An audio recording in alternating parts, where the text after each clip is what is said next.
Esse episódio é um soco no estômago de qualquer pessoa. Enfim, a gente agora vai receber a Beatriz, lembrando que com muito respeito, com muito carinho, sim. Comecem já a mandar suas perguntas para elas já ficarem aqui organizadas. Lembrando que essa é uma live gravada, então depois, quem quiser, né, vê-la novamente ou ver pela primeira vez, ela estará disponível no meu canal. Então vamos receber a Beatriz com muita educação, com muita ciência. Vamos lá. Deixa eu botar aqui.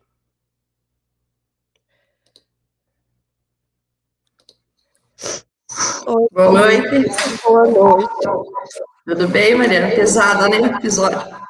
Então, eu ia começar de outra forma, Beatriz, mas terminando dessa forma, primeiramente eu quero te agradecer, sendo mulher, porque eu sei pra gente como é pesado admitir qualquer coisa, então, obrigada e parabéns pela sua coragem. Eu que agradeço muito você pela oportunidade, né? Porque a gente tem que falar, a gente tem que expor. E esse espaço aqui, Beatriz, eu quero deixar muito claro que é um espaço aberto, porque eu não sou nenhuma jornalista, muito menos jornalista investigativa. Esse é um espaço que a gente quer conhecer a Beatriz. A gente vai falar, sim, obviamente, de coisas do caso, mas a gente quer saber quem é a Beatriz. Que a Beatriz não se resume ao caso Evandro. Sim. Né? Então, vamos começar aqui com Beatriz Cordeiro Abage, se eu não me engano, posso estar errada, 53 anos? 57. 57? Tá jovem, tá ótimo. Jovem, quase nos 60. Você nasceu em Curitiba ou você nasceu em Guaratuba? Curitiba, né? Nasci em Curitiba. Nasceu em Curitiba. Eu quero saber, Beatriz, de você, de 29 anos atrás, quais eram os sonhos da Beatriz Abage? O que ela queria? Eu era muito ingênua. Naquela época, 29 anos atrás, eu queria casar, ter filhos. Já tinha os gêmeos, né, que eu adotei quando solteira. Queria ter meu emprego e ser dona de casa também. Ser dona de casa? Dona de casa sem estar em casa, porque eu não gosto de coisas de casa. Então, eu acho que qualquer mulher naquela época, né, de trabalhar ser dona de casa junto. Esse era o meu sonho naquela época. Né? Continuar trabalhando com crianças com problemas especiais, que eu tinha minha especialização, eu tinha minha clínica. Quer dizer, tudo foi por água abaixo, né? Tive que parar de trabalhar com criança, fechar minha clínica, porque qualquer criança que tivesse uma convulsão na minha mão, depois disso, iam falar que é magia negra. Então, eu não pude nunca mais trabalhar com criança, que era a minha especialização e meu sonho. Eu queria casar, hoje nem penso em casar, Deus livre. Mas não deixa de ser um sonho ainda, não tem porquê também, né? Não, mas não é mais esse meu sonho, não. Meu sonho é mais. Não. Meu sonho é lutar pelos direitos humanos, pelos direitos dos presos, dos direitos dos menos prevalecidos, conseguir minha carteirinha da ordem, provar a inocência de todos nós, muda completamente, né? Porque a gente tem outra vivência, outra coisa. E mesmo que eu casasse naquela época, tenho certeza que não ia durar o casamento. Eu não fui feita para isso, eu acho. Sim, uma pergunta que eu tenho para você, que eu anotei aqui, você, na segunda vez que você acabou indo para a penitenciária, quando você pegou 21 anos, você chegou a se interessar por direito, né? Você chegou a estudar alguma coisa? Você se adentrou? Eu não fui segunda vez, nunca. Eu saí em 1998 com o júri e nunca voltei. Sim. E 2011, quando foi, né, julgado novamente. 2011 fui condenada, mas saiu o mandado de prisão em 2016. Em 2016 eu não fui presa, porque a polícia não me encontrou. E logo em seguida recebi o indulto. Eles faziam as chamadas, Beatriz Abage foragida, etc. Mas eu estava sossegada, não estava foragida, estava esperando. Sim. E por lei, se eu não me engano, eu acho que tem uma lei que protege mulheres que têm filhos pequenos, não tem? Sim. Foi por isso também que eu estava aguardando, né? Minha filha era menor, a mais nova que eu tive depois, que acabei me casando, né? Com o meu ex-noivo, que estava me aguardando naquela época, acabei casando, fiquei 5 anos casada, depois me separei, né? Sou amiga dele até hoje, nunca tivemos conflitos, né? Só que casamento não dá certo, só isso. E uma pergunta também. Quando que você foi para Guaratuba? Qual a idade? Adolescente? Eu fui, quando fui morar em Adolescente? Guaratuba? Não, a gente sempre morou em Guaratuba quando criança. Quando a gente começou os estudos, a gente foi para Curitiba, estudar em Curitiba. E depois eu vim um ano estudar aqui para Guaratuba, porque aconteceu uma tragédia assim, na nossa família. Um primo nosso acabou morrendo, suicídio, e daí eu era muito apegada a ele. Morei um ano com o pai e com a mãe aqui, e depois voltei para Curitiba estudar. E só voltei quando eu passei no concurso. Antes de passar o concurso, eu já queria fazer alguma coisa aqui para as crianças com problemas especiais, né? Sim. Então, eu vim fazer o mesmo projeto que eu tinha na minha clínica, eu vim fazer para o município. Então, eu ia e vinha. Eu atendia a clínica lá e vinha fazer o projeto aqui. Foi quando Sim. eu passei no concurso da prefeitura aqui. Entendi. E a diferença que você sentiu das pessoas que você convivia de Curitiba para o povo de Guaratuba? Como assim, Claudia?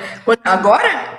Não, na época que você Na época, foi para sabe que, Guaratuba. assim, eu tratava todos iguais, eu não via diferença entre as pessoas, a gente conversava normalmente com qualquer pessoa, não tinha, assim, eu não era a típica filhinha de papai, como as pessoas pensam, eu me dava com todo mundo, eu saía com Sim, todo mundo, então eu não tinha esse perfil, ainda bem, né? Porque às vezes poderia ter, porque a gente é muito nova, poderia, né, ter, mas não, eu não tinha. sim. E eu vou por partes, porque eu não quero muito. Quero ir numa linha do tempo. Tem perguntas que são sobre o caso, tem perguntas que não, mas eu quero ir numa linha do tempo. Quando que Diógenes apareceu na vida de vocês, Beatriz? Olha, eu lembro do Diógenes desde sempre. O pai Desde dele, sempre? né, o pai dele foi prefeito, meu pai apoiou o Diógenes pai. Eu brincava com o Diógenes pai, ele ia na minha casa, eu brincava com ele de jogar sério por muitas horas. Sabe que é o jogo de sério, ficava quem esse primeiro perdia. Ficava muito tempo brincando com ele. E a gente sempre conheceu o filho dele, né? Sempre estava pela cidade, sempre conhecia, mas a gente sempre tinha meio receio dele, porque ele não era um conceito muito bom na cidade. Então a gente sempre tinha receio. Mas com o seu Diógenes pai, nossa, sempre, a vida toda, ele estava lá em casa, era amigo da família, e É eu isso vivia que eu ia brincando com perguntar ele. sobre o Diógenes Filho, assim, ele tinha alguma fama na cidade? Ele tinha algum comportamento que era dito como estranho pelo resto da Tinha população? bastante comportamento, mas assim, eu gostaria que as pessoas pesquisassem, porque eu falar, não, está difamando, é que as pessoas falam, todo mundo fala, todo mundo diz, mas ele tinha um comportamento bem diferente, que as pessoas tinham até meio receio dele, né? É muito difícil você falar sem provar. Isso é uma visão minha, pode ser que eu não seja, mas é uma visão minha e de muitas pessoas do meu convívio, né? Então, assim, rotular alguém, eu também não gostaria de Sim. rotular uma pessoa, né? Por mais que ele seja uma pessoa que eu detesto, por tudo que ele fez, por tudo que ele representa para a nossa família, eu não vou rotular o Diógenes, não vou dar esse gostinho para ele, não. Ele sabe. Sim. E uma questão assim, você acha que o ímpeto que ele teve para todo o circo que ele criou, porque a gente sabe que ele que impulsionou tudo, o ímpeto foi realmente ele achar que a sua mãe teve um caso com o pai dele e destruiu o casamento dos pais dele? Foi só isso? Eu acredito. É ódio. Ou ele queria minha mãe como mãe dele, porque não é possível. Uma história inventada. Minha mãe nunca teve amante, por quê? Porque nós éramos crianças, andávamos sempre com ela. Minha mãe nunca andava sozinha, a gente sempre andava junto. E o seu Diógenes sempre estava lá em casa, o Diógenes pai.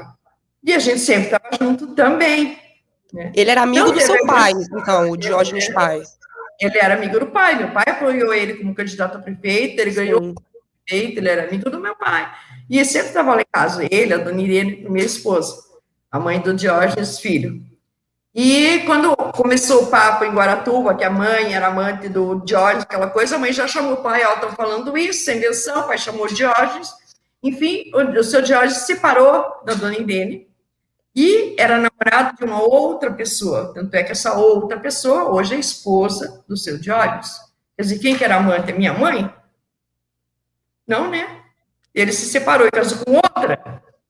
Então é assim, é meio ridículo até falar. É meio controverso, para não falar o contrário. Mas uma coisa assim, ele começou a agir, ele começou a construir o circo após a morte do pai dele, ou o pai dele ainda estava vivo? Não, o pai dele morreu agora esse ano, faz uns meses. Morreu de Então ele fez tudo, mas o pai dele então ficou isento durante... Acredito que sim. Acredito que sim, ficou isento, ficou parado. Eu não Ele posso não dizer contactou a família de vocês, ele não falou absolutamente nada, o pai do Diógenes? não. Não nos defendeu, eu não sei, não entendo, porque ele conhecia a nossa família, né? Então, eu não posso falar também por ele, porque eles pensavam, se ele pensava ou não, mas nunca chegou a entrar em contato com a gente, nada. E você nunca mais teve contato com o Diógenes só de forma legal mesmo? Sim. Já vi ele aqui em Guaratuba, mas... Você atualmente está morando em Guaratuba? Moro em Guaratuba. Eu trabalho aqui. E como é morar aí ainda, Beatriz? Eu estou gostando muito, não quero mais sair, não. Quando eu vim, eu não queria vir. Porque mudou a lei eleitoral em 2016, eu fui obrigada a vir para Guaratuba. E até tirei uma licença prêmio e falei, não vou. Como é que eu vou para Guaratuba? Depois eu pensei, nossa, eu já enfrentei tudo. Por que eu não vou enfrentar Guaratuba? Aí mas, Beatriz, uma coisa, como que é o convívio com as pessoas te olham estranho na rua, elas falam gracinha ainda, com certeza. Nunca. Nunca? Nunca fizeram isso, nunca. Eu vou em tudo quanto é lugar. Eu me lembro que no que eu cheguei em Guaratuba, eu trabalho no CAPS, que é o Centro de Atenção Psicossocial, e a coordenadora da época disse, Beatriz, vamos almoçar num local aqui em Guaratuba. Eu falei, vamos. Cheguei no restaurante, o restaurante parou, né? Todo mundo olhando para mim, e olhavam. Eu olhei, daí falei para essa minha coordenadora lá, meu Deus, tô olhando, todo mundo está olhando para mim. Eu falei, não é para você não, é para mim, só um pouquinho. Levantei, fui me servir, e uma senhora olhava fixo para mim. Aí eu passei por ela e fiz bu. Na hora que eu fiz bu, ela deu um pulo, começou a rir, pronto, acabou. A fama de bruxa. Acabou, todo mundo começou a rir, ué. Eu só achei engraçado, que eu fiz bem baixinho, não para assustar, nem para provocar, e ela levou um maior susto. Aí todo mundo começou a rir, e é assim que eu levo. Porque eu não devo nada para ninguém. E essa cidade do meu pai, e aqui que eu vou ficar? Porque a cidade dele sempre gostou de Guaratuba. E na época, quando o caso estourou e que a população se rebelou de alguma forma, você teve o apoio da cidade, de uma parcela dela, ou foi totalizada de forma negativa? A parcela que tinha, eles iam para Curitiba dar apoio para o meu pai, porque aqui eles não podiam se manifestar. Não sei se você vê na imagem, um senhor que ele vai no meio do povo e começa a defender a gente, e o povo agride ele. Sim. Era um taxista que estava defendendo a gente. Então as pessoas não podiam defender. E quem defendesse era agredida. Então eles iam para Curitiba visitar meu pai, etc. Aquele período foi um período bem difícil. Só vou fazer um comentário aqui de uma pessoa que comentou no chat sobre o que a gente estava falando agora. É seu lugar de direito. Você morar aí novamente é um ato de resistência. E é verdade, Beatriz, concordo. Agora eu vou entrar aqui no fato de que você e a sua mãe esse ano lançaram um livro. Sim. Chamado Maleus, Relatos da Injustiça, Tortura e o Erro Judiciário. Ah lá, Maleus tá aqui, o livrinho dela. E eu achei esse título, gente, elas tiveram muita coragem de colocar esse título, eu vou falar para vocês o porquê. Porque Maleus, também conhecido como Martelo das Bruxas, que é uma tradução livre do latim, ele foi escrito pelos dominicanos alemães, se eu não me engano, ele era como um guia da Inquisição. É um guia de tortura, esse livro verdadeiro em latim. E elas pegaram e mesmo assim usaram o título, vocês tiveram muita coragem de fazer isso, Beatriz. Aí eu te faço essa pergunta. O ímpeto para escrever o livro foi o fato dos novos materiais agora, dos interrogatórios, estarem finalmente sendo divulgados, ou vocês já carregavam a ideia, já tinham escrito há um tempo? A gente já carregava a ideia, esse livro está sendo escrito desde que nós saímos de lá. Antes do meu segundo júri, eu não conseguia falar certas coisas, e eu falei, como é que eu vou contar? E eu não sabia como contar. Eu comecei a escrever. Foi a parte que não modificou nada do que eu escrevi no livro. Eu comecei a escrever e tentar me lembrar algumas coisas, porque eu tenho flashes, então até para tentar lembrar alguma coisa, eu comecei a escrever. E a mãe já estava escrevendo também, porque ela sempre disse que queria contar história para os netos, né? E a gente pensou já em publicar, mas nunca tinha tido um momento para publicar, né? Quando apareceu a fita das torturas e o podcast estava com bastante, a gente pensou, não, nós vamos publicar. E aconteceu assim, deu tudo certinho, foi um pouco antes da série que a gente publicou o livro, né? Aí começou a série, agora o Ivan vai publicar o dele, já está pronto, não sei se já está, acho que já está vendendo o dele, mas não foi lançado ainda, está na pré-venda. Então, parece que aconteceu tudo certinho, né? O Ivan é um anjo que apareceu na nossa vida. Eu sempre ia falo. perguntar dele como é que é a relação de vocês. Não, ele é Porque um querendo ou anjo. não, um anjo que surgiu, né? Um anjo que surgiu. Ele entrou em contato comigo pelo Facebook. Aí ele me explicou o que era podcast e tudo, eu não tinha ouvido falar. Aí eu peguei e falei, não, eu dou entrevista, o que você precisa? Só encontro aí, tudo bem. Falei para a mãe, você é louca, pelo amor de Deus, voltar de novo esse caso. Falei, mãe, o caso nunca parou. Você que não está nas redes, eu estou a vida inteira, estou desde a época do Orkut, discutindo com todo mundo, com as comunidades, então vou falar. Você é doido, vai se expor. Ele faz mal, não faz mal, porque uma hora alguém vai ver aquilo que a gente está falando. E olha, parece que foi o anjo também, foi até a mãe falou depois, a primeira vez que eu fui falar, a mãe estava junto, ela falou, então foi muito bom, assim, acho que o Ivan é um anjo. Sim. Ele merece tudo Durante de bom. esses anos, Beatriz, a mídia chegou, a imprensa chegou a te procurar? Sempre, quando aparece, por exemplo, eu estava trabalhando primeiro no Tribunal de Justiça, depois Secretaria de Justiça, e quando não aparecia mais o caso na mídia, eles sempre colocavam uma notinha, onde está a Beatriz Abad, sabe, provocando, onde é que ela está? Será que ela está trabalhando? Eu sempre trabalhei. Desde o dia que eu fui condenada em 2011, fui direto trabalhar no dia seguinte, né, porque a gente tem que trabalhar. Então, eu acho assim que o caso nunca saiu da mídia, nunca, sempre eles estavam lembrando. Sim. Graças a Deus que agora o Ivan fez esse lindo trabalho, né? Nossa, mas é um material tudo gigante, maravilhoso. Nossa, é um anjo, eu acho que só pode ser um anjo. É um pesquisador que surgiu para ajudar os outros. E ele não só achou as fitas de tortura, como ele achou as fitas do júri, né? Que as fitas do júri também tinham sumido. E as fitas do júri é muito importante porque se tivesse as fitas em 2011, seria diferente. Porque mudou o tribunal do júri, a gente não podia mostrar todas as testemunhas, mas poderia ouvir as testemunhas, né? Que foram lá no júri de 98. Então, assim, infelizmente, essas fitas não estavam no processo, mas apareceram também, né? Mas é aquilo também, né, Beatriz? O tempo age da forma que ele tem que agir. Não é mesmo? Uma pergunta bem pessoal agora. Na época do caso, Beatriz, você, sua família, ou você apenas pessoalmente, vocês tinham alguma vertente religiosa? Vocês acreditavam? Eu tinha. Eu frequentava o Centro de Umbanda do Oswaldo, adoro a Umbanda. Se eu puder, hoje eu vou para a Umbanda, só não vou para não prejudicar o centro, porque está a imprensa em cima, por isso que eu não frequento nada. Então, eu só leio, né, leio livros espíritas mesmo, e tenho o Evangelho Espírita, porque eu não posso frequentar, né, para não prejudicar o centro, que eu for.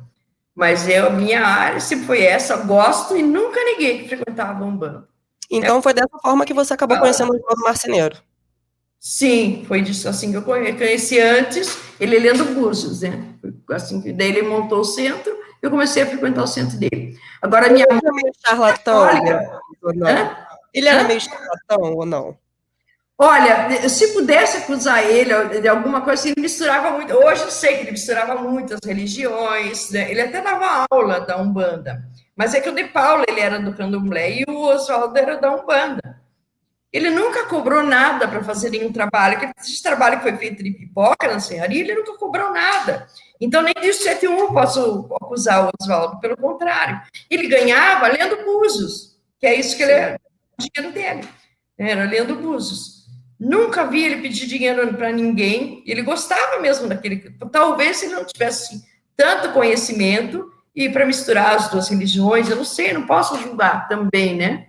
Sim. Porque eu mais falei com o Oswaldo. Agora... Nunca mais falou com ele?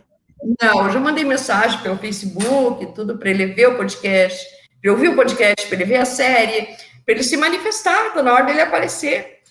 Mas o Davi disse que parece que a esposa dele não quer muito que ele apareça, então vamos aguardar, né? Quem sabe... No documentário, o Davi aparece de forma lateral, né? Ele não aparece de forma o Davi central. tem receio. Falei para ele, não tem que ter medo de nada. Você não fez nada, você não tem que ter medo de nada. Sim. No caso, Beatriz, então, já que você tinha essa relação com o Oswaldo, a relação de vocês, então, era estritamente para fundos e cunho de religião. Sim, nunca fui amante do Oswaldo. Essa pergunta aí que é, nunca fui amante Sim, dele. não, mas amiga próxima, até uma proximidade mais de amizade mesmo. Eu, se eu fosse, eu falaria. Ele era casado com a Andréia lindíssima, uma moça linda, dançava, que era uma maravilha. Né? Quem seria eu para competir com a Andréia? Quem viu a foto dela, só que ela era lindíssima, né? E tinha todo um jeito, ela era carismática e tudo. Eles viviam muito bem, os dois. A história que não viviam bem, viviam porque eu estava lá, eu vi. Eles sempre viveram bem. O que acontece com a Andréia é que eu acho que ela foi ameaçada. E hoje em dia, para mim, ela é uma covarde. Porque hoje ela poderia falar. Naquela época, não. Eu poderia, né, sei lá, acontecer alguma coisa com ela, acusarem também, estava com medo. Mas hoje não, sabe, já deu tempo que ela deveria falar. Ele é mais novo que você ou ele é mais velho, Oswaldo? Eu não lembro agora. Ele tinha Eu acho que 29 é na mais época, né? velha. Eu acho que ele era mais velho. Acho que ele era mais velho. Uhum. Ele era mais velho. Agora eu só vou falar uma coisa para as pessoas entenderem, para eu fazer uma pergunta. Gente, nos anos 80, aconteceu um fenômeno chamado pânico satânico, que era uma onda de acusações de que haveria uma conspiração envolvendo milhares de adoradores ao diabo que cometiam assassinatos, abusos sexuais, sequestravam crianças. E isso aconteceu, o foco mesmo foi nos Estados Unidos, e isso foi devalhando pelo mundo. As notícias saíam e todo mundo coligava sempre a pactos e sempre satanismo, né? Coisas sempre muito na cara, muito forte. E vendo o documentário, a gente não pode isentar, Beatriz, o fato de que, pelo menos ao meu ver, existe muito preconceito religioso. Você acha que o quanto você acha que rolou preconceito religioso 100%. que se misturou ao caso? 100%, e até hoje, né? Por causa daquela coisa divina do Ministério Público, é até hoje, né? Eu nunca vi o promotor. Uma qualidade incrível juntar satanismo com candomblé, com umbanda, são coisas que não... Não, e para todo mundo, Exu é diabo. Exu não é o diabo, coisa nenhuma. Então, é para quem não conhece. Não conhece a Umbanda, não conhece nada. Então, preconceito, foi, e eu acho que sempre será. Se a gente não continuar falando, tem que falar que não existe isso na Umbanda, não existe isso no Candomblé. Aliás, acho que nem existe esse troço de matar criança em ritual de magia negra. Eu acho isso um absurdo, nunca ouvi falar, sabe? E, assim, o que mais dói para a gente é exatamente isso, coisas com crianças. Minha família, a vida inteira, teve as crianças do lado. Eu adotei meus gêmeos, eu era solteira ainda, podia ter filho, adotei porque eu quis. Né, dados pela juíza que nos acusou, sabe? Minha mãe sempre teve filhos. Anésia, no caso, né? Anésia. Pena que ela já morreu, né? Porque eu queria que ela... Ela faleceu? Sim, faleceu. Parece que de Covid também, agora esse ano também. Ela também faleceu esse ano. Então, assim, é muito preconceito, e sempre vai ser. Na época, os advogados, ou um ou outro, né, falavam assim, não os de agora, os primeiros advogados, eles falavam assim, não contem para você dar um bando. Eu falei, como que eu não vou contar? É uma coisa que eu gosto, que eu quero, sabe? E tanto é que foi me visitar o arcebispo, ele me perguntou, você é um bandido? Eu falei para ele, sou. Daí, não matei ninguém. Né? E ele falou, isso foi um ponto que até as pessoas aqui, durante o terceiro episódio, que foi o primeiro que a gente passou hoje, algumas pessoas pontuaram que no tribunal tinha um crucifixo gigante acima da cadeira do juiz. Qual é a mistura? Por que existe um símbolo cristão no tribunal? E não podia, e não poderia. Um pai de santo ali, um pai de santo, uma imagem, né, da Umbanda, uma imagem assim lá, ou imagem nenhuma. A dona Celina também era da Umbanda? Não, a mãe nunca gostou, a mãe era católica, ela era até, como é que se diz, que dava aula de catequese, ela dava até aula, ela sempre foi muito católica, e levava o padre, o dito padre Adriano, lá em casa, para me tirar Umbanda da cabeça. Eu dava livros espíritas para o padre me dava livros católicos. E a gente discutia quase que toda noite. E uma das noites que ele não quis servir de testemunha minha, ele estava lá em casa. Né? E também o padre é um covarde. Posso falar e falo.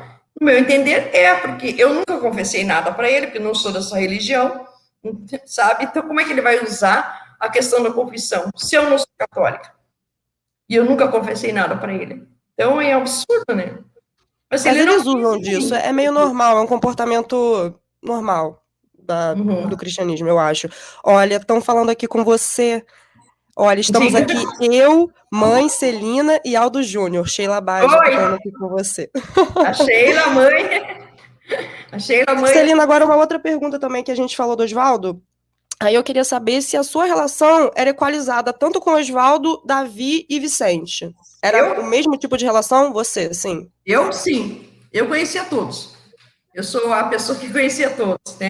E eles não conheciam entre si. Eu que conhecia todos. Eu frequentava o centro, então conhecia o Davi frequentava, conhecia o de Paula e conhecia o Oswaldo, claro, né? Sim, sim. Agora aqui. Se a mamãe tá por aí, se quiser perguntar alguma coisa para ela, ela tá por aí assistindo. Quem é sua mãe? Não, vou deixar ela se Júlio. Vou deixar ela quietinha, nem me preparei para a Celina. Tá agora uma coisa aqui, Beatriz, que eu fiz umas pesquisas, eu vi que em maio de 2011, exatamente, a gente está em maio, né, 10 anos atrás, saiu matéria na Isto É, saíram matérias de muitos jornais do Paraná, né, os locais da época, dando os mesmos dados, através de um delegado, o senhor Luiz Carlos Oliveira, os mesmos dados que o Ivan está trazendo para a gente hoje através do documentário da Globoplay e do podcast. Por que em 2011, mesmo com todas essas provas, ou não provas, mas que ao menos existe um questionamento de tudo que aconteceu com você, por que não foi à frente? Isso deve ter por causa do MP? Do Ministério Público. Porque o Ministério Público fala, eu pergunto para eles, porque no meu júri tinha um monte de pessoas com camisetas, né, ao meu favor, dizendo que eram inocentes, estudantes de direito, que estudaram o processo. Né? Eu gostaria de perguntar para o Ministério Público por que, com todas essas provas, ele acredita que eu sou bruxa, né? Que eu fiz ritual satânico, eu e minha mãe, 7 acusados. Porque nós, né? Porque é uma pergunta Você já ouviu diretamente para você de algum membro do MP do Paraná falando isso para você? Sim, com certeza já. Meu Deus do céu. Olha, um recado aqui para sua mãe, Dona Celina. Dona Celina, um beijo. Amei o livro e a frase que a senhora escreveu na dedicatória. Quando a pandemia passar, vou a Guaratuba abraçar vocês. Maria Fernanda Machado, acredito que mandou para vocês aí. Obrigada. Celina, olha aí, Beatriz, agora eu vou abrir, porque o diferencial do meu canal é a interatividade. Então as pessoas comentam, as pessoas querem saber também. Vou subir aqui um pouquinho já para fazer as perguntas das pessoas.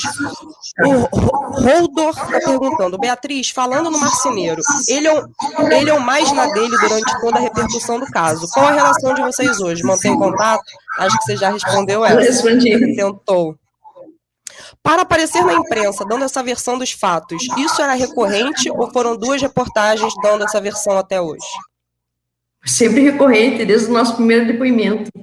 E tem uma reportagem que aparece uma repórter falando que a gente é orientada pelo advogado, isso nunca aconteceu. Desde o nosso primeiro depoimento, a gente falava que a gente apanhou, eu falava que eu levei choque elétrico, a gente não falava tortura, porque nem sabia o termo tortura, a gente falava que apanhou, desde o nosso primeiro depoimento. Então, isso já está desde o início dos autos falando. Então, não foi orientação nenhuma do advogado. Mesmo porque os advogados iniciais do nosso caso eram advogados que não eram criminalistas. Eles estavam ali porque era um advogado da prefeitura que veio, porque era meu primo que veio, sabe? Então, não eram nem especialistas nessa área. Então, não houve orientação nenhuma de advogado. Eu vou só abrir aqui um parêntese, já vou voltar a ler a pergunta de vocês, gente. A quem você acha que o Diógenes teve contato direto para ter tanta persuasão nesse caso, Beatriz? Tem algum nome específico, você acha? Ele fez uma denúncia na Procuradoria de Investigação Criminal, né? Ele fez uma denúncia direto na PIC, que era dos promotores. Porque eles se basearam apenas no depoimento dele. No que ele encaminhou para a Procuradoria de Investigação Criminal. E não precisaram investigar, não fizeram nada. Nada. Desceu o Grupo Águia e foram tirar as confissões ali para confissões, né? Através de tortura. A Sati está te perguntando quais são os motivos pela crença de que Evandro está vivo. Acho que o que menos importa é o que se eu acho ou não que o Evandro está vivo. Mas os motivos é o próprio processo. Quem conhece um pouquinho de processo penal deve saber que deve ser respeitada a cadeia de custódia. E é porque nunca foi respeitada a cadeia de custódia que a gente sempre falou. E o porquê foi negado 18 vezes a exumação do corpo. Não venham me dizer que tem um osso lá no IML, porque esse osso você não sabe também de onde veio.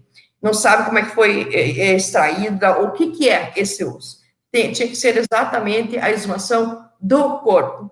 Então, quebra toda a cadeia de custódia, e isso não é aceito. E depois, na fase de processo penal, você tem direito de produzir provas. Essas provas, inclusive o exame de DNA que dizem que teve, no meu entender, não teve, foi em fase de inquérito policial. E na fase de processo, a gente pode produzir provas. Né? E nunca ainda foi tem feito. E um dado, eu acho que, se eu não me engano, eu ouvi no podcast do Ivan, é que parece que nem se rolasse se fosse um pedido de exumação do corpo, porque parece que o Evandro não está nem enterrado no cemitério que diz onde ele está, né? Bom, isso eu não sei, isso quem fala é o Ministério Público, eles que devem responder. Quem falou isso foi o promotor de justiça, ele que deve saber. O Diógenes tinha contato com o Capitão Neves? Alguém sabe? Não sei. A Ana pergunta. Não sei. O Capitão Neves não tem como, eu acho que ele estava muito velho ali, ele tá vivo ainda? Não, né? Morreu, mataram. Morreu. Mataram? Ah, mataram. É verdade. Bia, durante os episódios dessa semana, ficou evidente que quando foram apreender vocês, só os PMs ficaram em dúvida entre levar você e a Sheila. Isso ficou evidente pra vocês na hora? Se sim, Sheila, como foi pra você ver a Bia indo com a dona Celina e você ficando pra trás? Acho que ela Sheila tá por aqui, ela pode responder depois. Mas como que foi esse momento realmente pra você, Bia? Você vê que eles não têm nem certeza de quem é. Eu nem sabia o que estava acontecendo, porque eles falavam na psicóloga, falavam na amante do Oswaldo, sabe? Prenderam a Sheila e eu fui junto. Falei, não vão sozinhas. E fui junto. Aí ficou a Sheila e o Silvio Bononi de um lado, e eu e a minha mãe num banquinho, assim, do lado, bem perto da porta. Foi quando entrou o Neves e puxou a minha mãe e eu fui junto. Né? Eles acho que nem sabiam que eu era a Beatriz e que ela era a Sheila. Eles não sabiam, nitidamente, pelo que foi mostrado, eles não sabiam. Eles só souberam, acho que quando levaram o Oswaldo. E daí eles descobriram que eu não era Sheila, que era a Beatriz. Eu acho. E por que primeiramente eles pediram pela psicóloga? Hã? Primeiramente, a primeira coisa que eles falam é, cadê a psicóloga? Cadê a psicóloga? Ela estava dormindo. Minha mãe falou que estava dormindo, foi lá acordar a Sheila, ela queria ir no banheiro, aí não deixavam ela ir no banheiro, ela falou, eu vou, entrou no banheiro, eles tentaram pular um murinho que tinha para tentar arrombar o banheiro, não queria nem que ela fosse no banheiro. Quebraram tudo lá em casa, entraram jogando tudo. Seu pai estava vivo nessa época? Meu pai estava vivo, meus gêmeos estavam levantando aquela hora. Eu dei na mão do Bardelli, se acha que o Bardelli tivesse alguma culpa, eu dei na mão dele e falou assim, leva as crianças para minha irmã, e minha irmã não morava em Guaratuba, porque eu não sei o que está acontecendo. E o Bardelli pegou meus filhos e levou para casa da irmã dele, até localizar a minha irmã e tudo, a minha irmã Carmela, que não morava em Curitiba. Meu cunhado era juiz na época. Pedi para levar as crianças para lá. Foram sem roupa, sem nada. Sim. E o depoimento do Bardelli ali no vídeo, para mim, foi bem emocionante, assim. A hora que ele fala, você vê que não tem o que incriminar ali. Uma pergunta aqui que fizeram para você, olha. Já li uma teoria dizendo que houve a incriminação de vocês para encobrir o tráfico de menores para o exterior. Gostaria de saber se Beatriz já considerou essa hipótese ou não. Já considerei, mas não tem provas. Você não pode também falar que foi isso, que foi aquilo, sem provas. Eu acredito mais em pedofilia. É o que eu acredito, mas não sei. É assim, a gente imagina. Quando eu vi esse episódio ontem, porque eu revi agora, eu já tinha visto ontem, que fala sobre o ditador Stroessner, e que conta a história dele, de rondado de pedofilia e tudo mais. A primeira coisa que passou pela minha cabeça, posso estar extremamente errada, mas que como ele era uma figura altamente importante, e que as pessoas serviam a ele, e já que ele tinha esse gosto peculiar, para não dizer criminoso, eu pensei por um instante se não tinham pessoas que faziam trabalho para levar a ele, alguma criança. É isso que eu posso imaginar. O que a gente pode imaginar? Eu não sei, porque a gente não investigou, não é polícia, não pode acusar o outro sem saber. né? Então, o meu pensamento, eu acho que é pedofilia. Sim. Antes de ter acontecido o caso do Evandro, aconteceu o sumiço do menino Leandro O Bossi. Leandro Bossi. Por que ninguém fez nada com o Leandro Bossi? A gente procura até hoje, né, o Leandro. E como vocês faziam parte da família que era, né, que filhas, esposa e filhas do prefeito, vocês tiveram algum contato com os pais do Leandro Bossi após o sumiço da criança? Não, só bem depois que ele mandou mensagem para a gente, dizendo que acreditava na gente, depois que a gente já tinha sido presa, tudo. Mas nunca encontrei uma vez só o seu João Bossi. Hoje eu falo bastante com o Lucas, filho dele na internet, né? Porque o Lucas também está lutando para achar o irmão, já que o pai acabou de falecer, o seu João Bossi faleceu agora. A gente está tentando ajudar também, né? Que venha série, que apareça o Leandro, e quem sabe tem um alcance que realmente encontre o Leandro. Né? Você acredita no depoimento do Diógenes sobre o Cristofolini do show do Moraes Moreira? Gente, qual é a pessoa que vê um crime e não vai imediatamente contar para a polícia? É porque que ao mesmo tempo que ele conta com muito detalhe e por um momento pode parecer até verossímil, não faz sentido ele ver o que está acontecendo e ao mesmo tempo não agir. Daí, quer dizer, o Leandro Bossi some 15 de fevereiro. Ele espera lá, não sei quando que ele disse isso, 2, 3 meses depois, para contar que viu alguma coisa? Como assim? Se ele viu, ele já conta na hora. Se você vê um crime, alguma coisa, você não vai procurar a polícia, ou viu um crime, aconteceu isso. Claro. Mentira, mentiroso. Ele é mentiroso. Como que é o povo de Guaratuba com Diógenes, Beatriz? Olha, eu não sei, mas eu sei que ele nunca vem aqui esse lugar nenhum. Eu vou em toda Guaratuba, ando por tudo na praça, falo com morador de rua, vou em tudo quanto é lugar. Nunca aconteceu nada comigo. É porque o povo conhece, sabe, né? Quem eu sou, da onde que eu venho, né? E que a gente é inocente, meu Deus. Sim. E falando em Diógenes, tem uma pergunta sobre o Diógenes pai aqui, ó. Pergunta para ela, por favor, sobre o jogo de sério com o Didi. Quero saber se ele sempre ganhava. Eu ganhava. Às vezes ele ganhava, mas a gente sempre brincava, sempre brincava. É incrível como é que pode ser de dentro da casa da gente e acontecer tudo isso. Ó, tô realmente falando aqui, dando razão. É a estratégia da acusação, né? Só conta depois de um tempo. Edésio não me deixa mentir. Pois é, também se visse... Eu acredito, até meu cunhado escreveu, que o meu sobrinho, o Guilherme, tinha a idade do Evandro. E nesse período ele estava em Guaratuba. Pode até ser que ele tenha visto eu, minha mãe, com meu sobrinho. Vai saber o que ele viu? Eu não sei se ele viu, o que ele viu. E se viu 3 meses depois. Porque ele até hoje diz que viu, eu não sei o que ele viu. Eu tenho certeza que ele não me viu com o Evandro. Se ele me viu foi com o Guilherme, meu sobrinho. Só pode ser. E não nesse dia, porque, olha, eu estava dormindo dia 6. E vai aparecer depois os próximos episódios, que eu acho que são os álibis, né? Talvez apareça, não sei. Então vai aparecer todos os álibis. Eu não sei. Sim. Uma pergunta aqui que agora veio na minha mente, que é um fato que ainda acho que vão aparecer realmente nos próximos episódios, mas eu vi no podcast. Eu não lembro se foi o Davi ou se foi o de Paula que mencionam o menino Guilherme, que foi o menino que tinha sumido antes do menino Leandro Bossi, ano. Bastante tempo antes. Por que ele mencionou? Você acha que também ele foi induzido? Ou isso ele soltou? Sim, eu nunca vi, eu nem soube que ele mencionou alguma vez, mas eles queriam que a gente assumisse todas as crianças desaparecidas do Paraná, né? Eles queriam nos acusar do Leandro Bossi, do Guilherme, de todas as crianças, do Everton, filho do oficial de justiça, que também tinha sumido. O famoso tem que encontrar alguém para incriminar. Tem que achar um culpado. O Estado tinha que responder para a sociedade o que estava acontecendo com essas crianças. Tem coisa melhor do que política, né, religião e criança? Misturou os três, deu assim, perfeitamente, para que não questionasse mais o desaparecimento. E as crianças continuaram desaparecendo. Era isso que eu ia perguntar agora, se teve algum caso de desaparecimento após o Evandro. Sim, sempre acontece, né? Até hoje desaparece criança. Mas em Guaratuba continuou sendo... Não, em Guaratuba não, que eu saiba não, foram as duas crianças. Em Guaratuba não soube. O Evandro não aconteceu mais. Não.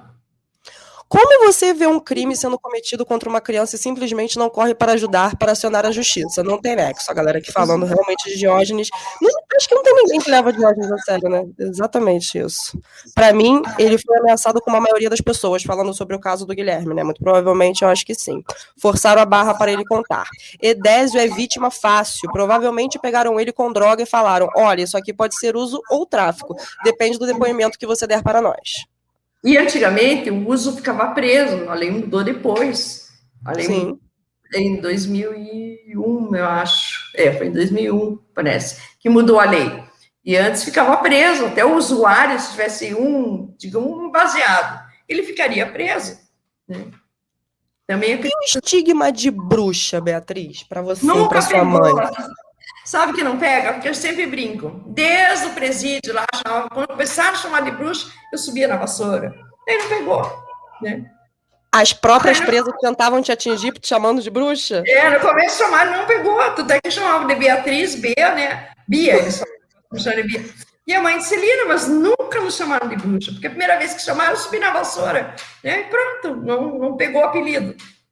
Tanto que não faz nem sentido que tem uma hora que o Ivan também fala no podcast que falavam para vocês que vocês iriam se transformar em fumaça e iam passar pelas grades, né? Que vocês iriam sair da prisão assim. Eles trancavam, assim, na nossa cela, era vidro fechado, e eles travavam de um jeito que não abria nada para entrar, de medo que a gente saísse pela janela. Era uma ignorância tamanha que eles acreditavam nisso. É o que eu conto no livro, né, sobre as penas, não sei se você já leu o livro ou não, ali é a maior ignorância que eu já vi dentro de um presídio, né? Que é o que eu fazia para poder lidar com a situação. Né? Sim. Depois, porque no começo eu fiquei bastante abalada, perdi a memória, mas depois, quando já chegou no segundo ano, 2 anos e meio, no terceiro ano, eu já aprontava muito lá dentro, assim, dessas questões de chamou de bruxa, boa, e subia na vassoura, e pronto. Nunca acontecia mais nada. E a dona Celina, como é que ela lidava com isso? A mãe, acho que também nunca chamaram, respeitavam bastante ela dentro do presídio, né? Só que ela chorava muito, porque ela era muito perseguida pelas agentes penitenciárias. Eu não era, porque eu ficava olhando para ela, sabe? Eu fiquei mais forte, mais fortalecida, e enfrentava as agentes, e a mãe chorava. Então, eles sabiam que eles atingiam ela, e não a mim, então eles iam para cima dela, não de mim. Bia, uma pergunta que estão fazendo para você. Gostaria de saber se em algum momento a Beatriz pensou em desistir de tudo e tentar recomeçar a vida do zero, longe de tudo. Não, nunca, jamais. Esse país é meu. Guaratuba, meu pai amava. E é aqui que eu vou ficar? E é aqui que a gente tem que lutar? Que adianta fugir? Não, de jeito nenhum. E é aqui que nós temos que melhorar. E está na hora de a gente mudar esse país. Chega. Chega de tortura. Chega de presidente apoiador de tortura. Chega de tudo isso. Chega, basta, Beatriz. Agora eu vou até enganchar nessa pergunta que a Anne fez, que você agora falou que você teve perda de memória. Quanto tempo, Beatriz, para não, porque eu não acredito que, eu nem imagino que você tenha passado, eu imagino que você nunca vai se reconstruir 100%. Você pode se remodular ou você pode se descobrir de outras formas. Quanto tempo, Beatriz, para você começar a se enxergar novamente? Para ter a memória de volta, até hoje tem alguns flashes, né? Mas para me enxergar novamente, desde que a gente foi absolvida, eu já passou 1 mês, o segundo, eu já não aguentava, queria trabalhar, já fui trabalhar, e foi aí que eu comecei a me reinventar, né? Tive que ir para outro lado da profissão, eu sou terapeuta ocupacional, tive que inventar outra, fui para a área jurídica, trabalhando como terapeuta ocupacional, com avaliação das atividades, eu tive que me reinventar, né? Tive que mudar completamente. E você conseguiu trabalho em Guaratuba? Não, eu fiquei à disposição profissional em Curitiba, no Juizado Especial Criminal. O tribunal pediu a disposição profissional, fiquei lá até 2016. Aí, em 2016, que eu voltei para Guaratuba. Mas você ficou de quanto? Era enfrentar Guaratuba. Mas até quando de 2000? Tipo assim, você foi de tanto a quanto? De 98 a 2016, trabalhei em Curitiba. Trabalhei no Tribunal de Justiça, saí do Tribunal de Justiça a pedido do Diógenes, que fez uma denúncia do CNJ, que uma criminosa trabalhava no tribunal. Aí o tribunal me tirou, eu bati na porta da Secretaria de Justiça, pedindo emprego, que era só disposição funcional. Aí foi feito o pedido, fiquei na Secretaria de Justiça até 2016. E quando você foi trabalhar, porque 98 são 6 anos de diferença só do caso. Sim. Sofreu represálias ou não? Nunca, nunca. Nunca, Sabe que Beatriz? as pessoas, elas fazem as coisas por trás, quando estão na frente da gente, elas não fazem nada. Sim. Nunca, Cabível. puxa, nunca teve nenhuma discriminação. Às vezes a pessoa queria perguntar, tinha medo, eu falei, pergunta o que você quer perguntar, não tem problema, eu falo. A vida inteira eu falei, né? Eu nunca me escondi. E eu acho que isso que vale muito, a pessoa não pode se esconder, ela tem que realmente falar, tem que lutar, porque não dá. Você tem que enfrentar. Temos uma mensagem. Beatriz trouxe para nós a lição do que é garra. Trouxe para a gente a lição de sempre desconfiar de instituições. Trouxe para nós a verdadeira face do sistema judiciário. Beatriz mudou completamente meu conceito de tudo. Isso tudo numa conversa que foi até 4 da manhã. B. Segantini, que te mandou aqui. Ai, beijo, Bruno. Bia, você tem algum sonho que ainda não realizou, mas batalha para realizar? Sim. Qual? Carteirinha da ordem, que eu já passei desde 2016. E Carteirinha da OAB, que você diz? Sim, da OAB. Consegue. Consegue. Desde Qual é o seu 2016. signo, Beatriz? Só por dúvida. Escorpião com ascendente em Áries. De quando que você é escorpiano também? 12 de novembro. Ah, eu sou de 9, a mesma semana. Bem pertinho. Bem pertinho. Deixa eu ver aqui que fizeram mais uma. Se você pudesse, já falei. A força dessa mulher é incrível.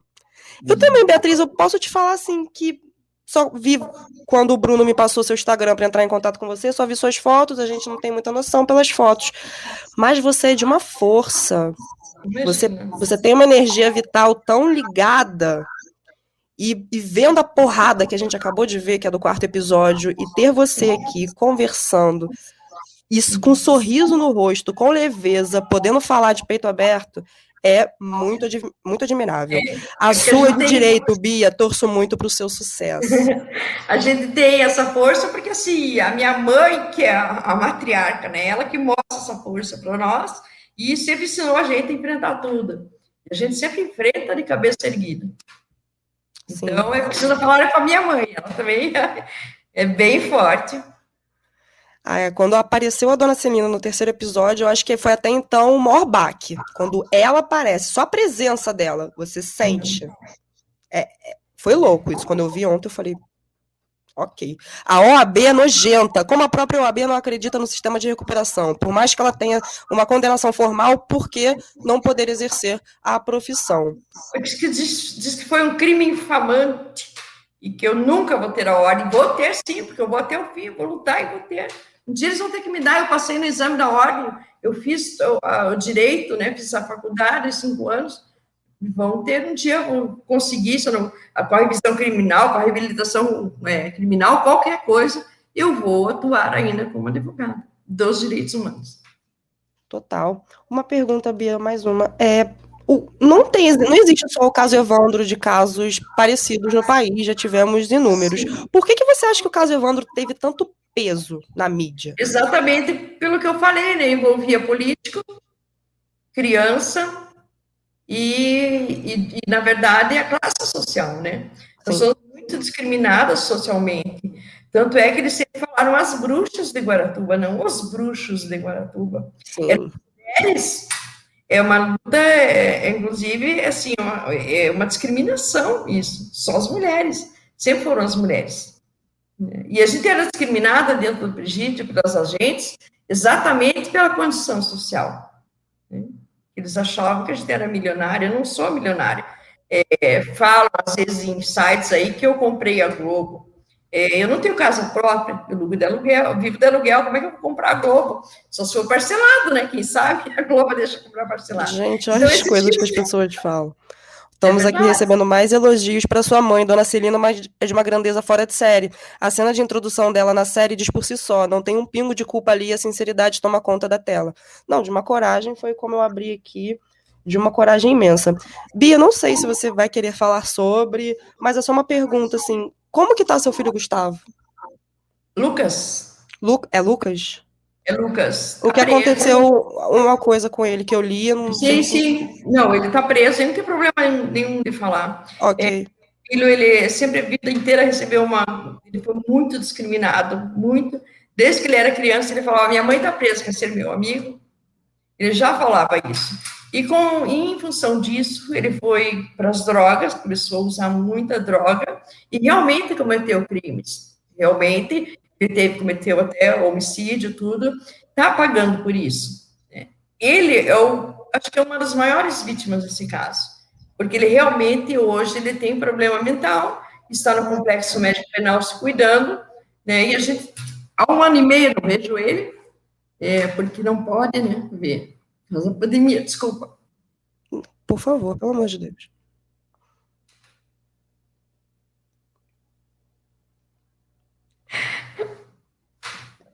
Você é forte, mulher, você é forte. Ele é só uma vítima de tudo isso. Ele é só mais uma vítima de tudo isso. O Lucas é mais uma vítima. Eu entendo que ele cometeu realmente crime, ele está pagando por isso. As pessoas que deixam meu filho em paz. É um apelo e é necessário. É porque ele não tem absolutamente nada a ver com nada do que aconteceu. Deixa meu filho em paz. Com certeza. Vamos passar, que foi só para saber, realmente, eu sabia que não era tão... Eu muito quando trata do filho da gente, né? O Lucas, ele sempre sofreu, a vida inteira ele sofreu essa discriminação, né? Na escola, quando ele estava no Dom Bosco, o próprio Favete foi pedir para tirar meus filhos do Dom Bosco, porque os filhos dele estavam lá. Então, como que vive uma criança assim? Ele sofreu muito. E está pagando pelo crime dele. Pronto. É isso. Ele está em prisão, no caso, prisão psiquiátrica ou não? Ele está tomando medicamento, ele está fazendo tratamento agora no Complexo Médico Penal. Se ele não está ele está em medida... Eu esqueci o nome. Ele não é tido como inimputável, ele é tido como semi-imputável. Né? Então, por isso que ele está no Complexo Médico Penal para fazer tratamento. Eu não vejo ele há 1 ano e meio, por causa do vírus, né? Sim, mas vai vê-lo muito em breve. Muito mais breve do que você pensa, se Deus quiser. Estão mandando aqui uma mensagem para ele. Lucas também é forte, ele vai passar por isso e se reconstruir com muito amor e apoio de vocês. E ele foi criado por mulheres muito fortes, então eu tenho mais do que certeza que ele vai... Desculpa, ele é jovem. Pelo que eu li, ele tem o quê? Ele tem 32 anos, né? 31. 31. Ele é jovem. Ele é jovem. Na verdade, ninguém tem nada a ver com nada. É uma mácula judicial que deixou cicatrizes eternas nessa família. Essas lágrimas são de injustiça, de resignação. Tô com você. Estamos. Obrigada. Aí eu te faço uma pergunta, Beatriz, que é para desanuviar mesmo. Tá? No final de tudo, depois de 29 anos, que aconteceu foi 29 anos atrás, como que Beatriz Abage se define hoje? Eu hoje sou uma pessoa que eu não desisto. Eu não desisto nunca. Todo mundo fala, você é teimosa. Eu falei, eu não sou teimosa. Eu não desisto fácil das coisas. Né? E eu sempre todo mundo tem problema, que nem eu tenho com meu filho, com outras coisas. A gente sempre tem que olhar para o problema e olhar de frente para ele que ele vai ter uma solução. Por pior que seja, ele vai ter uma solução. Eu acho assim que eu aprendi muito a realmente mudar. Se não dá um certo de um jeito, ir para outro jeito. E sou uma pessoa que eu não desisto fácil. De nada. De nada. E é por persistência, pela sua força, que estamos agora diante de materiais novos e que um anjo apareceu na sua vida, na vida da sua família. Um anjo, né? Para ditar a justiça, Beatriz. É isso. É isso que importa. E só uma pergunta aqui que agora apareceu que achei interessante. Você acha o Paraná um estado mais conservador do que o resto do país? Sim, com certeza. Guaratuba, por exemplo, o atual presidente, o capitão, como diz a doutora Isabel, ele ganhou com 80 e poucos % em Guaratuba. A gente vê aqui bandeira, a gente vê todo mundo de verde e amarelo, aqui é bem difícil. E eu ando com a minha máscara do PT. Ai, maravilhosa! 2022 a gente vai estar muito firme, Beatriz. Ai, a gente precisa agir, Beatriz, a gente precisa. Você quer mencionar alguma coisa sobre o livro, Beatriz? Estão perguntando se tem venda pelo e-book Não, o livro tem venda na Amazon, tá aqui o livro. Agora tá tendo, opa, dá para ver? Tá Dá tendo pra uma ver? promoção que a Amazon tá fazendo, comprando os 2 livros do Ivan e o nosso, e tá tendo também uma promoção dele sozinho. Tá? Ah, o livro O Malheus mais o livro do Ivan? Tá tendo uma Nossa, promoção aí vale muito na a pena. Amazon. Tendo os dois, uma promoção que a Amazon está fazendo. E tem o nosso também, que está bem mais barato hoje. Tá bom? Beatriz, já são 10h05, eu vou te liberar. Eu quero te agradecer muito Desculpa pela aí, porque sua. quando falar de filho, eu queria me segurar, mas quando fala Mas de é para falar, não, eu que te peço perdão por ter feito você chorar, eu não queria, eu tentei fazendo você chorar, Beatriz, de todas as formas. não, desculpa. Eu quero primeiramente agradecer a disponibilidade Imagina, estou à por você ter disposição. aceitado Eu o que carinho. agradeço também a oportunidade de a gente poder falar, porque a gente ficou tanto tempo sem nós, que agora a gente vai falar. Cada vez que convidem, a gente está falando. E eu já aviso de antemão que sempre que você quiser ter um espaço para falar, sempre que você tiver algo, algum material novo que você quer falar sobre, procure nós, procure a gente. Obrigada. Estamos abertos Obrigada. para você. E eu encerro falando, Beatriz, que a justiça está do lado do certo. Está do lado da inocência e ela vai ser cobrada sim. Se Deus É quiser. aquilo, o tempo funciona da hora que ele tem que funcionar. Que tem que funcionar, é verdade. Bia, muito obrigada. Um beijo Obrigada a para você e todos. para sua família. Beijo. A sua força é inspiradora. Obrigada. E esse trabalho que está rolando agora do Ivan, muito bonito. Parabéns para vocês. Obrigada. Beijo em todos. Muito obrigada, Beatriz. Boa noite. Boa noite. Tchau. Tchau, tchau. Gente, tô emocionada. Foi muito bom. Nossa, eu tô muito emocionada mesmo, gente. Foi uma inspiração. Assim, eu nunca tinha feito uma entrevista. E a gente faz uma entrevista do nada com Beatriz Abage, gente. Eu quero agradecer o Bruno Ruiz, eu quero agradecer ao Felipe Pires, que disponibilizaram contato com Beatriz Abage. Muito obrigada, meninos. Foi uma honra tê-la aqui conosco.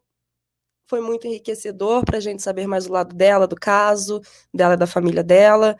Muito obrigada a vocês que vieram aqui nos assistir, que vieram trazer perguntas pertinentes, respeitosas, como a gente cobrou desde o início. Não sou jornalista, mas, gente, que difícil, é muito difícil, mas eu acho que a gente tem muito que a gente se abrir o coração.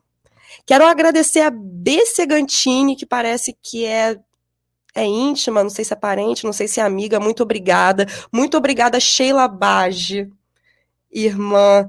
Muito obrigada por vocês terem vindo aqui.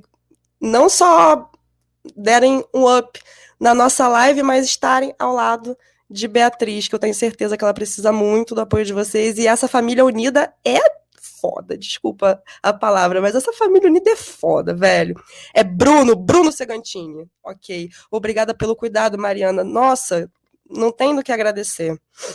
Mariana, você mandou muito bem. Acho que já pode pensar em fazer jornalismo, amigo. Não. Não me deixe com as minhas futilidades. Eu acho que eu nem tô preparada, dependendo da pergunta, amigo, mas foi um prazer inenarrável. Foi uma novidade. É uma série que tá mexendo com todo mundo que tá parando para ver o caso Evandro pela Globoplay, que parou para produzir. Tá todo mundo completamente apaixonado pela série, pela produção, pelos detalhes. Continuaremos assistindo. Eu acho que os episódios estão sendo liberados ou na quarta ou na quinta, eu não me recordo, mas aos sábados continuaremos vendo. E é isso. Eu vou desligar essa live aqui, porque não dá pra gente passar o nosso conteúdo. Aquele conteúdo que a gente gosta, aquela baboseira da Record. Então eu vou iniciar uma outra live pra gente ver o nosso programinha. Tá bom, galera? Muito obrigada para quem veio aqui assistir o caso Evandro, a entrevista com a Bia. Desculpa qualquer coisa, desculpa se eu não supri vocês, não era o que vocês esperavam, mas como eu falei, eu não sou jornalista, muito menos jornalista investigativa. A gente só queria realmente deixar esse espaço aqui para ela poder falar, para ela poder se apresentar, porque as pessoas não são apenas um pedaço de um caso, um pedaço de um crime, as pessoas não se resumem a isso, ela é muito mais, a gente pôde provar durante 1 hora que ela é muito mais do que isso, a mulher é uma inspiração, ela é uma, poxa, por favor, um mulherão da porra, como a gente está acostumado a dizer. Então, vamos de pedir aqui. Quem tem que ir no banheiro vai. Quem tem que comer um negocinho vai. Que eu vou ver o Power Cup. Eu vou falar com a Bia aqui agora, gente. Beijo.